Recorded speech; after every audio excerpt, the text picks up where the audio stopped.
हाँ जी मेरे दोस्तों, गुड मॉर्निंग। कैसे हैं आप सब? और उम्मीद करता हूं भाई कि बिल्कुल अच्छे होंगे, बिल्कुल बिंदास होंगे। लेकिन दूसरे टेस्ट मैच की शुरुआत परसों से होने जा रही है।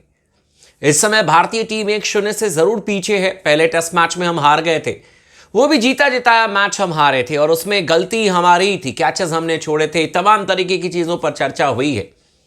लेकिन दूसरे टेस्ट मैच में जो सबसे महत्वपूर्ण चीज देखने को मिली है, क्योंकि ये एजबेस्टन बर्मिंघम में टेस्ट मैच है, और यहां पर उम्मीद की जा रही थी कि हो सकता है कि यहां पर स्पिन ट्रैक आपको देखने को मिले। उम्मीद की जा रही थी कि हो सकता है कि यहां पर स्पिनर्स को मदद मिले।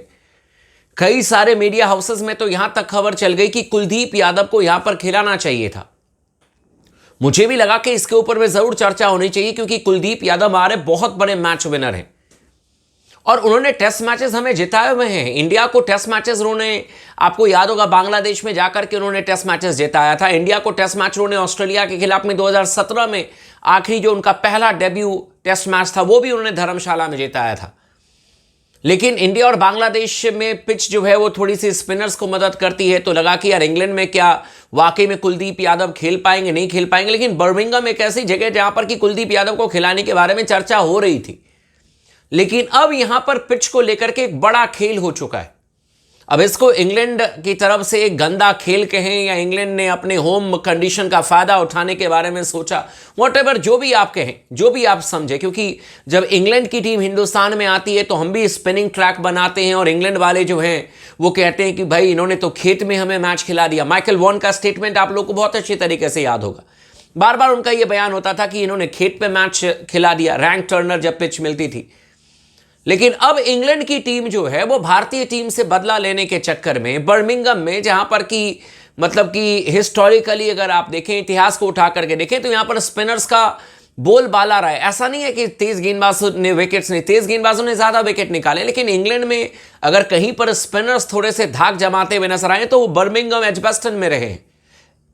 लेकिन अब उसको भी पूरी तरीके से खत्म करने के लिए इंग्लैंड की तरफ से यह संभवतः निर्देश दिया गया है पिच रिपोर्टर को कि ग्रीन टॉप पिच तैयार की जा रही है। अब इसके पीछे ना 2-3 वजह है, और एक चीज और है, हो सकता है कि यह बैकफायर भी इंग्लैंड की टीम के लिए कर जाए। लेकिन ग्रीन टॉप पिच भारतीय टीम के खिलाफ में तैयार की जा रही है। वो क्यों तैयार की जा रही है, और क्यों मैं कह रहा हूं कि हो सकता है कि इंग्लैंड की टीम के लिए भी परेशानी बढ़ जाए, और क्यों अब जसप्रीत बुमराह का खेलना लगभग तय है, इन तमाम चीजों पर चर्चा करेंगे। चैनल को अगर आपने अब तक सब्सक्राइब नहीं किया तो जरूर कर लीजिएगा। इस वीडियो को आखिरी तक जरूर देखिएगा ताकि पूरी जानकारी आपको मिल जाए। भाई ग्रीन टॉप इसलिए तैयार की जा रही है इंग्लैंड के, मतलब कि इंग्लैंड ने जिस तरीके से कहा है अपने पिच क्यूरेटर्स को कि भाई भारतीय टीम का स्वागत हम एजबेस्टन में ग्रीन टॉप पिच से करेंगे, उसके पीछे रीजन ये है कि एक तो इनके पास में जोफ्रा आर्चर आ चुके हैं, और जोफ्रा आर्चर एक ऐसे गेंदबाज हैं जो कि डराने के लिए जाने जाते हैं। विकेट टेकर तो हैं, इसमें कोई शक नहीं। और पहले भी कई बार मैं एक ही चीज को रिपीट नहीं करना चाहता हूं, लेकिन मैं मोटे तौर पर कहना चाहूंगा कि जोफ्रा आर्चर से मुझे भी डर लगता है। वो टेस्ट मैच के जेन्युइन गेंदबाज हैं, 4 सालों के बाद वापसी कर रहे हैं, लेकिन T20 फॉर्मेट में जिस तरीके से उन्होंने गेंदबाजी की, उससे देख करके लगता है मुझे कि टेस्ट मैचेस में वो भारतीय टीम के ऊपर में बहुत ज्यादा मुश्किलें बढ़ा सकते। सीधी सी बात है। और इंग्लैंड की टीम ने जो अचानक ही ये फैसला लिया है कि हमें ग्रीन टॉप पिच तैयार करनी है, इंग्लैंड की टीम कह लें या इंग्लैंड क्रिकेट बोर्ड कह दें, क्योंकि होम कंडीशन का फायदा उठाने के बारे में उन्होंने सोचा होगा। जोफ्रा आर्चर के आने से और उनका मनोबल बढ़ा होगा, क्योंकि उनके पास में तो जोफ्रा आर्चर थे नहीं पहले टेस्ट मैच में, उसके बावजूद भी हमें उन्होंने हरा दिया अपने बैटिंग के दम पर। तो उनका लगा होगा कि भाई हमारे बल्लेबाज तो ग्रीन टॉप पिच पर खेलने के आदी हैं, वो तो खेल लेंगे, लेकिन भारतीय टीम के बल्लेबाजों को फंसाना है। जो 470 रन टीम इंडिया ने बना दिए, जो लगभग 350 पौने 400 रन दूसरी पारी में भारतीय टीम ने बना दिए, तो टीम इंडिया को अगर रोकना है, टीम इंडिया को अगर उनके बल्लेबाजों को परेशान करना है, तो ग्रीन टॉप पिच बनाते हैं। और इसीलिए पिच के साथ में खेल हुआ है, और यहां पर स्पिनर्स को अब कम मदद आपको देखने को मिलेगी। यहां पर एक बार फिर से तेज गेंदबाजों का बोलबाला देखेगा, और इसीलिए मैंने क्लियर कट कह दिया कि अब समय आ चुका है जहां पर कि Jasprit Bumrah versus Jofra Archer के बीच में एक आपको भयंकर लड़ाई इस टेस्ट मैच में देखने को मिल सकती है। भयंकर लड़ाई, यह बात आप याद रखना, क्योंकि अगर ग्रीन टॉप पिच है तो फिर जसप्रीत बुमराह छोड़ेंगे नहीं। और इसका प्राइम एग्जांपल मैं आपको बता दूं तो याद कर लीजिए जो पर्थ टेस्ट मैच हुआ था। एक तो पर्थ की जो पिच है वो वैसे भी दुनिया की सबसे तेज पिच में से एक मानी जाती है, ऊपर से ऑस्ट्रेलिया ने ग्रीन टॉप पिच बना दिया था। यह सोचकर कि भारतीय टीम के बल्लेबाजों को हम नस्त नाबूद कर लेंगे, लेकिन हुआ बिल्कुल उलट। भारतीय टीम ने ऑस्ट्रेलिया को नस्त नाबूद कर दिया था, क्योंकि जसप्रीत बुमराह उस समय उठ करके खड़े हो गए थे, कप्तानी भी कर रहे थे, और गेंदबाजी जो उन्होंने धारदार की, ना तो उनके सामने में उनके सलामी बल्लेबाज चल पा रहे थे। सैम कॉन्स्टास तो बाद में आए, लेकिन एक जो नए सलामी बल्लेबाज थे वो तो आते गए जलते गए। उस्मान ख्वाजा को चलने नहीं दिया। ऑस्ट्रेलिया के जो मानस लबुशेन थे वो कुछ नहीं कर पाए, स्टीव स्मिथ कुछ नहीं कर पाए जसप्रीत बुमराह के सामने में।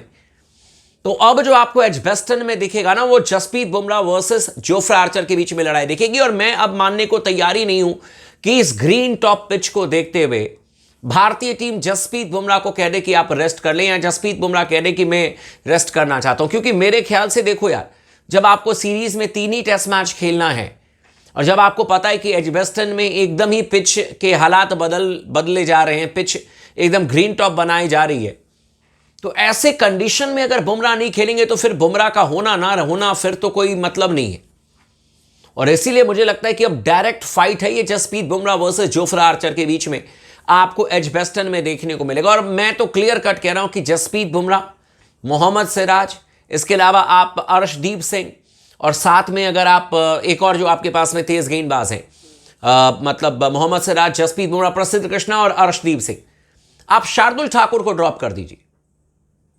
शार्दुल ठाकुर को आप ड्रॉप कर दें और आप उनकी जगह पर एक जेन्युइन फास्ट बॉलर लेकर के आए। जैसे मैंने पहले भी कहा कि यार 7 आपके पास में बैट्समैन हो जाएंगे। केएल राहुल और जायसवाल ओपन कर लेंगे, 3 नंबर पर आपके लिए खेलते हुए नजर आ जाएंगे। साई सुदर्शन 4 नंबर पर, गेल 5 नंबर पर, पंत 6 नंबर पर आपके लिए खेल जाएंगे, करुण नायर 7 पर खेल जाएंगे, जाडेजा 8, 9, 10, 11, ये जो 4 नंबर है ना, ये ग्रीन टॉप पिच को देखते हुए, एजबेस्टन के कंडीशंस को देखते हुए, क्योंकि वहां पर ओवरकास्ट कंडीशन भी है, बारिश होने की भी संभावना है, और ऐसे में जेन्युइन 4 गेंदबाज लेकर के जाइए आप। शार्दुल ठाकुर को आप चाहें तो रेस्ट दे दें, क्योंकि शार्दुल ठाकुर खराब प्लेयर नहीं है, लेकिन जब ग्रीन टॉप पिच है, जब जोफ्रा आर्चर उधर से हमला करेंगे, तो हमारे पास में भी बॉलिंग लाइनअप ऐसी होनी चाहिए जहां पर 2 गेंदबाज जो हैं वो फुल पेस के साथ में गेंदबाजी करें। और अगर इसके बावजूद भी जब आपको बदलाव करने की जरूरत हो, तो ऐसा ना लगे कि अरे यार अब तो हमारे गेंदबाज थक गए, ऐसा नहीं होना चाहिए। हमारे पास में 2 और गेंदबाज हमेशा तैयार रहने चाहिए। और इसीलिए मैं कह रहा हूं कि भाई, इंग्लैंड की टीम को अगर जवाब देना है, शुभमन गिल को एकदम सोच समझ करके डिसाइड करना है। ग्रीन टॉप पिच पर भारतीय टीम के पास में मौका होगा। 2 बड़ी बातें जो इस वीडियो से समझ में आती है वो ये है कि एक तो जसप्रीत बुमराह को हर हाल में खेलना चाहिए, क्योंकि ग्रीन पिच अगर बनाई जा रही है तो बुमराह भारतीय टीम के लिए सबसे खतरनाक एक स्पेल डाल सकते हैं और इंग्लैंड के बल्लेबाजों को परेशान कर सकते हैं। इसलिए बुमराह का खेलना बहुत जरूरी हो चुका है। बाकी जोफ्रा आर्चर को आप किस तरीके से नेगोशिएट करेंगे, उसके लिए केएल राहुल को तैयार रहना होगा, उसके लिए यशस्वी जायसवाल को तैयार होना होगा। बाकी आप लोगों का क्या कहना है, आप हमें कमेंट करके जरूर बताइएगा। चैनल को सब्सक्राइब नहीं किया तो जरूर कर लीजिएगा, और इस वीडियो को अपने दोस्तों के साथ में भी जरूर शेयर कीजिएगा।